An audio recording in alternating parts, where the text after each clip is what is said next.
আল্লাহ একদিন মালাকুল মউতকে জিজ্ঞেস করছে, রু আনতে যায় কখনো তোমার দিলে ব্যথা লাগছে? বলছে জীবনে 2 বার লাগছে। বলছে কখন? বলে প্লাবন চলতেছিল, প্লাবন, বন্যা। যমুনার পারের মানুষ তো বোঝেন, ঠিক না? আর বেলকুচিয়ালারা তো আরো বেশি বোঝে, ঠিক না? যমুনাটা তো বেলকুচির কোলের ভিতরেই, ঠিক তো? ও পিছনেই যমুনা।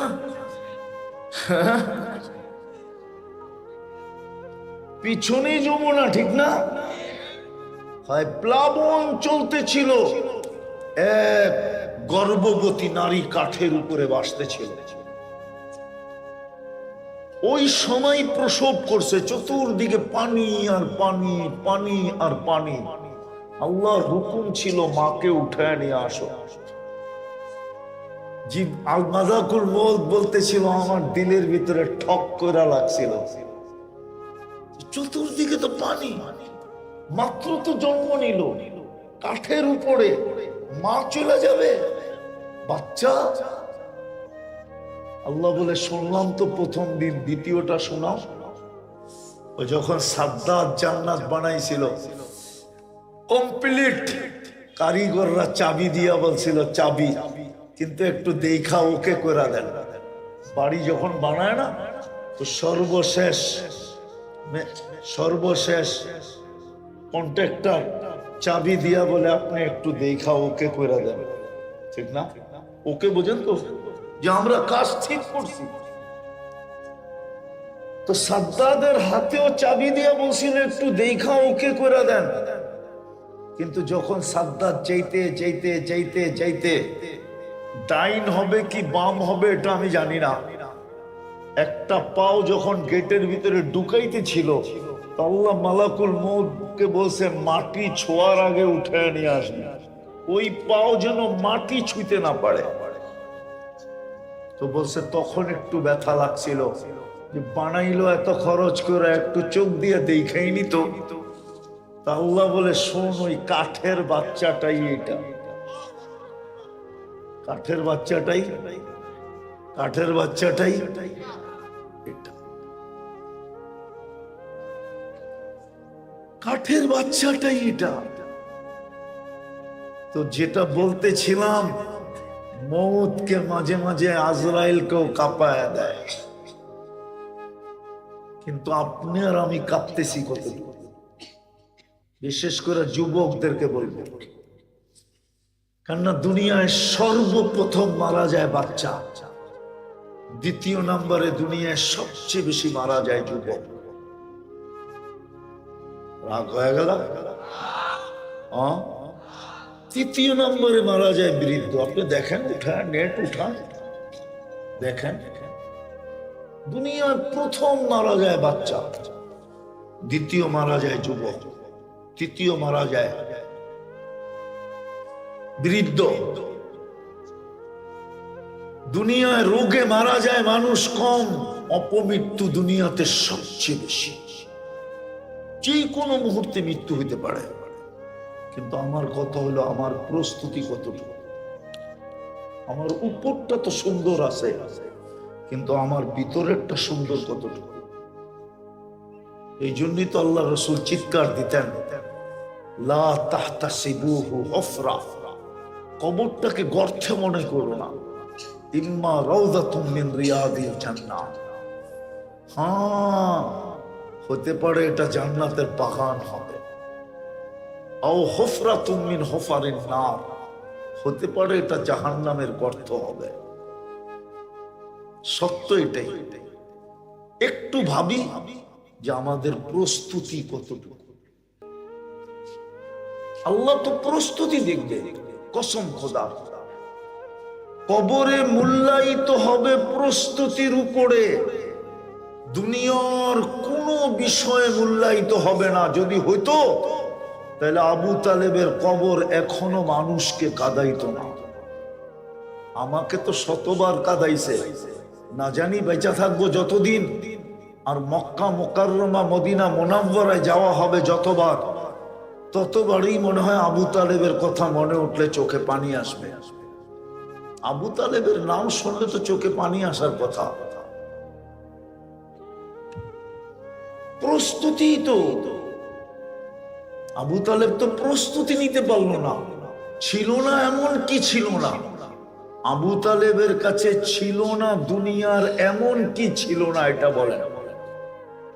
ইতিহাস ঘাটেন আর দেখেন দুনিয়ার কি না ছিল তার কাছে। ছিল না তো কি ছিল না। ও যুবক, তোমাকে দেখা কয়জন বলে I dot dot you?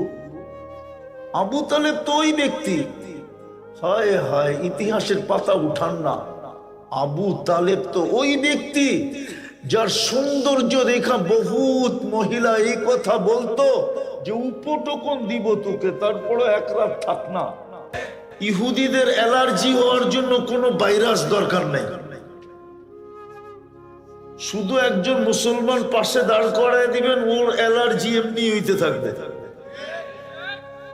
Allergy হওয়ার জন্য কি লাগে না, কোনো ভাইরাসের দরকার নেই।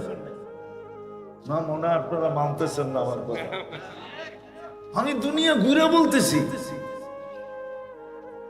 একটা মুসলমান আপনি একটা ইহুদির পাশে দাঁড় করায় দেন, ওর অ্যালার্জি হওয়ার জন্য যথেষ্ট। এমন অ্যালার্জি হবে যতক্ষণ পর্যন্ত আপনি ওইখান থেকে না সরবেন ততক্ষণ পর্যন্ত দুনিয়ার কোনো মেডিসিন ওর অ্যালার্জি ভালো করতে পারবে না।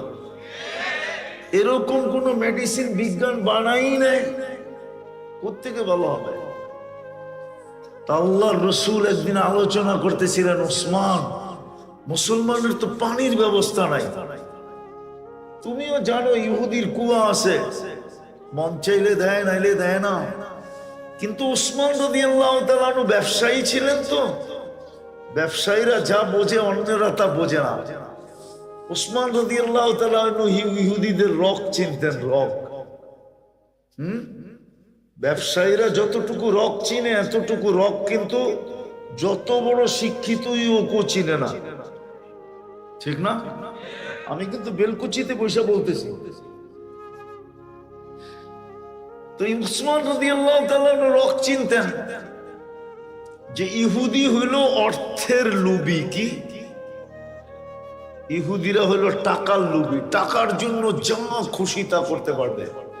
আমি বাংলাম না। আর খ্রিস্টানরা হইল রূপের লোভী, রূপ দেখলে যা খুশি তা করতে পারে। তো ওসমান রাদিয়াল্লাহু তাআলা আনহু যে জিজ্ঞাসা করছে কুয়া বেচবি, ডাইরেক্ট যে জিজ্ঞাসা করছে, কয় না বেচবো না। কত হইলে বেচবি না? বেচবি না ঠিক আছে, কিন্তু কত টাকা হইলে বেচবি না? হিট করছে জায়গা মতো, তো মনে করছে এত দাম চামু যাতে আর না কিনে। ও একটা দাম চায় বইছে, চাইতে দেরি ওসমান রাদিয়াল্লাহু তাআলা আনহু বলছে ডান, কিনা ফেললাম। বাড়িতে আসছে, গাট্টিতে টাকা ভরছে, নিয়ে মাথায় মেরে দিছে, ল টাকা দে কুয়া। ও তো হাক্কা বাক্কা খেয়ে গেছে, এটা হলো কি? তো কুয়া কিনা যখন আসতেছিলেন এর আগেই কিন্তু জিবরিল আলাইহিস সালাম আল্লাহর রাসূলের সামনে এসে দাঁড়ায় আছে। ওসমান সালাম দিয়া ঢুকছেন আর বলছেন, ইয়া রাসূলুল্লাহ, জানায় দিছেন যে কুয়া কিন্তু কিনা আসতেছে, লাল আসতেছে কুয়া কিনা, আপনার কলিজার টুকরা কুয়া কিনা ফেলছে, আসতেছে। তো সালাম দেওয়ার পর আল্লাহ রাসূল জবাব দেওয়ার পরে দেখছে, ওসমান কুয়া তো কিনা ফেললা, কত দিয়া কিনলা? বলে এটা বলবো না, যা চাইছে তা দিয়েই কিনছি, কিন্তু সংখ্যা বলবো না। আল্লাহ রাসূল বলছে, ওসমান আমি সন্দেহ করতেছি না, আজকে কিন্তু প্রতিযোগিতা তোমার আর আল্লাহর চলতেছে। তুমিও গাট্টি দিয়ে কিনছো, আল্লাহ কিন্তু জিবরিলকে গাট্টি দিয়ে পাঠায় দিছে। তোমার গাট্টি তো কারেন্সি, হয়তো রূপার নাইলে সোনা, আল্লাহর গাট্টি অন্যটা। আল্লাহ খবর পাঠাইছে, ওসমান ইফআল মা শিতা, যা মনে চায় তা কর, কদ গফারাল্লাহু মিন যামবিকা মা তাকাদ্দাম ওয়া মা তাআখার, তোর আগে পিছের গুনাহ আল্লাহ মাফ করে দিয়েছে। আরেকটা দৃশ্যপট বলতে পারি, আপনারা বুঝবেন কিনা জানি না, ওলামারা বুঝবে। বায়াতে রেজওয়ান যখন হইতেছিল গাছের নিচে, এটাকে বায়াতে সাজারাও বলে, কিন্তু একটা মিথ্যা কথার উপরে হইতেছিল, মিথ্যা সংবাদ। সংবাদ চলে আসছে ওসমানকে মক্কালারা শহীদ করে দিয়েছেন, ভুল খবর। সাহাবা শুনা তো তেলে বেগুনে জ্বলে গেছেন, মাথার রক্ত, পায়ের রক্ত মাথায় উঠে গেছে, উমরাও করতে পারলাম না, আর ওসমান শহীদ, বদলা নেওয়া ছাড়া চলে যাব, হতে পারে না। আল্লাহ রসুল বলছে মুখে বললে তো হবে না, বলছে কি প্রমাণ চাও? বায়াত করো। তো বায়াত শুরু হয়েছে। আল্লাহ কিন্তু চুপ, জিবরিল কিন্তু বেশি দূরে না, হুকুম দিলেই ছুটে আসে, কানে কানে বলে দিলেই পারতো, খবর কিন্তু মিথ্যা। আল্লাহ কিন্তু চুপ। বায়াত হইতে হইতে হইতে হইতে সর্বশেষ ব্যক্তির যখন বায়াত শেষ, কিসের উপরে? উসমান রাদিয়াল্লাহু তাআলা আনহুর শাহাদাতের কি নিব? বদলা নিব। শহীদ হইছেন না, আল্লাহ কিন্তু চুপ। যখন সবার বায়াত শেষ, তো জিবরিল আয়াত নিয়ে আসছে, ইয়াদুল্লাহি ফাওকা আইদিকুম। আল্লাহ বলে সব একদিকে, আমি আরেক দিকে থেকে কি করব? হোক না খবর মিথ্যা, আমিও তোমাদের সাথে। ওই ব্যক্তির মর্যাদা কত বড়! তুমি কবর দেখলে চোখের পানিতে বুক ভেসে যাচ্ছে। কবর উপর দিয়ে উন্নতি হোক, এটা আমি বিরোধিতা করি না। হ্যাঁ, কবরস্থান গুছানোই থাকবে, মুসলমানের কবরস্থান তো গুছানো থাকবে। বরং আমাদের দেশের কবরস্থান দেখলে বড় ব্যথা লাগে। কবরস্থান গুছানো না, এলোমেলো, কবরগুলো এলোমেলো। বৎসরে একবারও মনে হয় খবর নিতে আসে না সন্তানরা, মনে হয় একবারও কবরের পাশে দাঁড়ায় না। কবর গুছানো থাকবে, এটা আমি মানি। কবরস্থানও গুছানো থাকবে, আমি এটা মানি। কবরও জিয়ারত হবে, এটা আমি মানি। কিন্তু আমার বুঝানোর বিষয় হলো এটা, যে উপরটা গুছাইলাম, কিন্তু আমি ভিতরটা গুছাইলাম কত? আমি যে ভিতরে থাকবো, এটাকে আমি কতটুকু গুছাইলাম? আমারটা তো আমারই গুছায় যেতে হবে। যদি আমারটাকে কেউ গুছায় দিতে পারতো, তাহলে ওসমান কেন চোখের পানি ঝরাইত? সাহাবা কেন চোখের পানি ঝরাইতেন? কবর দেখলে কেন কায়দা উঠতেন? আর এই কথা কেন চিৎকার দিয়া বলতেন, আউয়ালু মানজিল মিন মানাজিলিল আখিরাহ, আখিরাতের সর্বপ্রথম চেকপোস্ট, সর্বপ্রথম চেকপোস্ট কিন্তু কবর। মান নাজা মিনহা, প্রথম চেকপোস্টে যে বেঁচে গেল, ফামা বাদাহা আইসার, পরের গুলা সহজ থেকে সহজ। প্রথম চেকপোস্ট। রাত্র 12টা বাজতে চলছে, লম্বা করতে চাই না, একটু বিবেকের পর্দা খুলি যে আমি কিন্তু যাত্রী, কোনো মত বিরোধ নাই মৌত নিয়া, আমি কিন্তু যাত্রী, যে কোনো সময় মরতে পারি। মৌত বয়স দেখে না।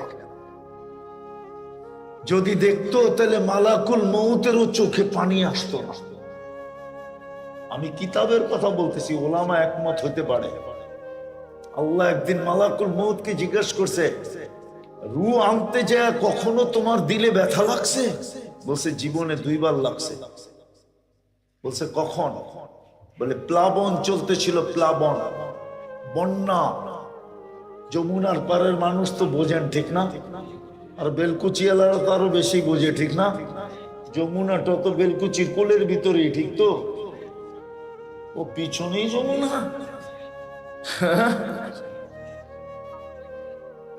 পিছনেই যমুনা, ঠিক না? হয় প্লাবন চলতেছিল, এক গর্ভবতী নারী কাঠের উপরে বাসতেছিল।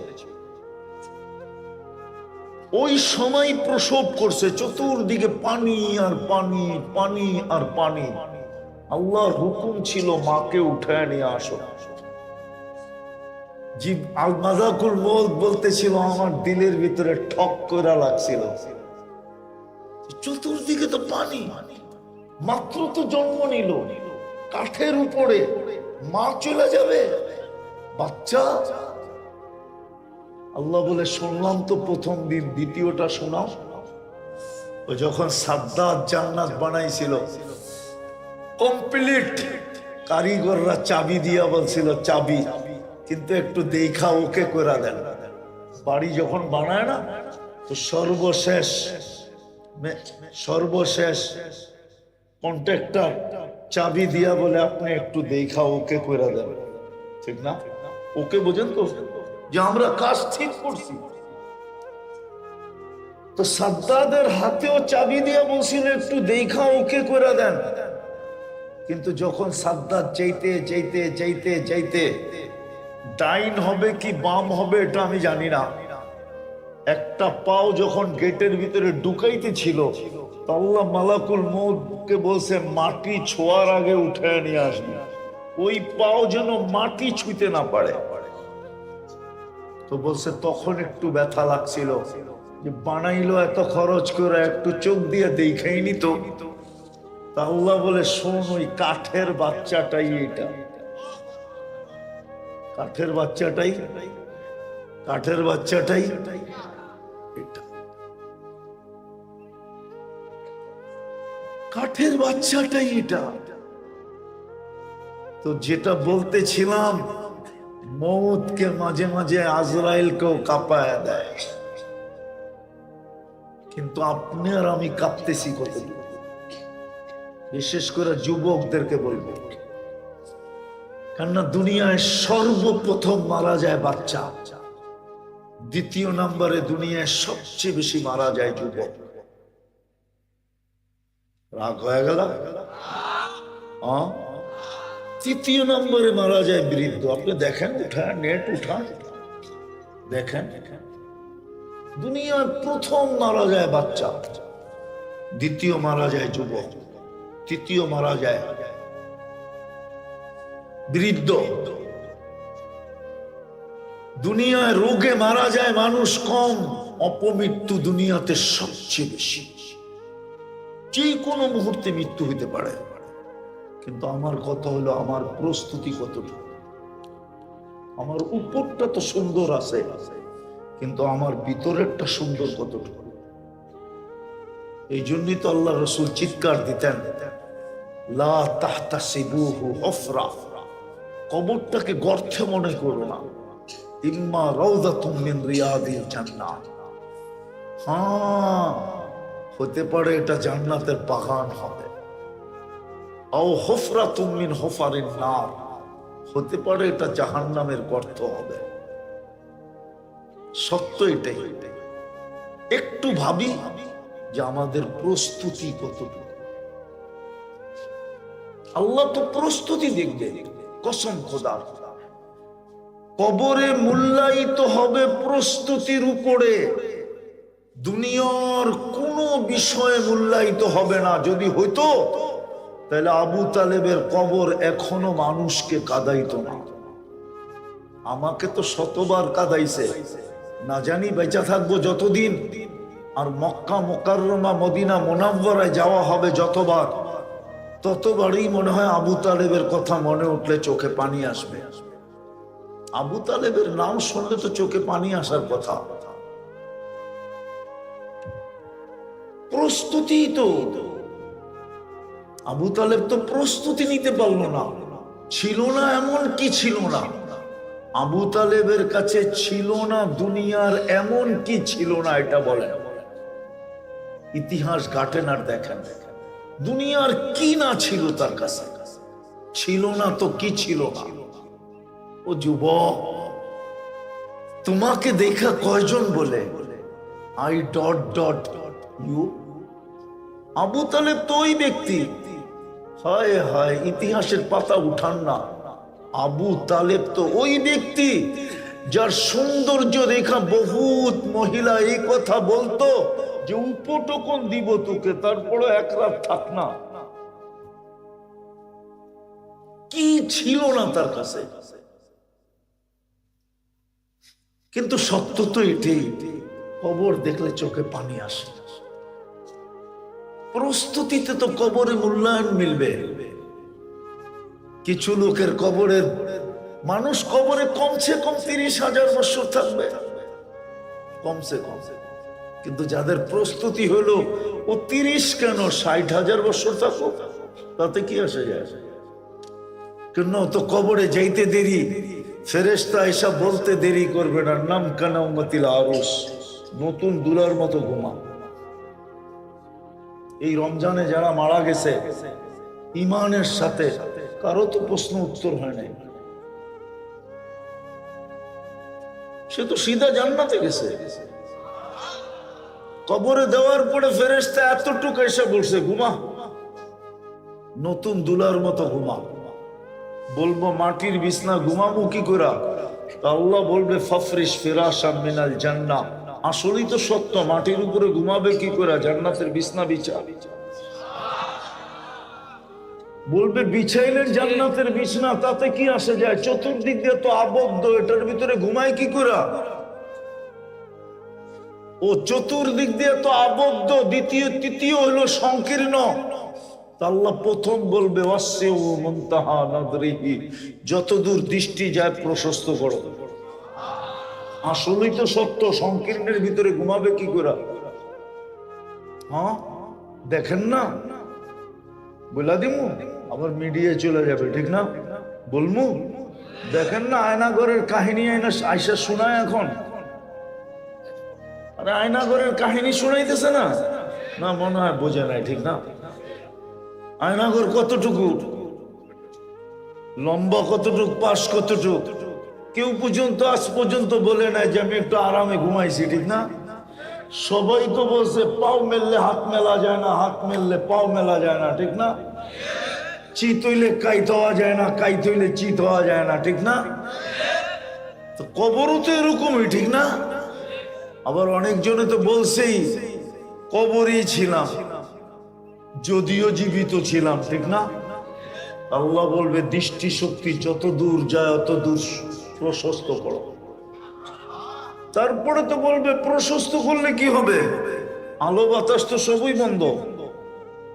আল্লাহ হুকুম দিবে আফতাহু লাহু সাবঈনা বাবান ইলাল জান্নাহ, জান্নাতের দিকে 70টা দরজা খোলো। আরসিল রিহান বারিদান ওয়া তাইয়্যিবা, ঠান্ডা সুগ্রাণ যুক্ত বাতাস পাঠাও।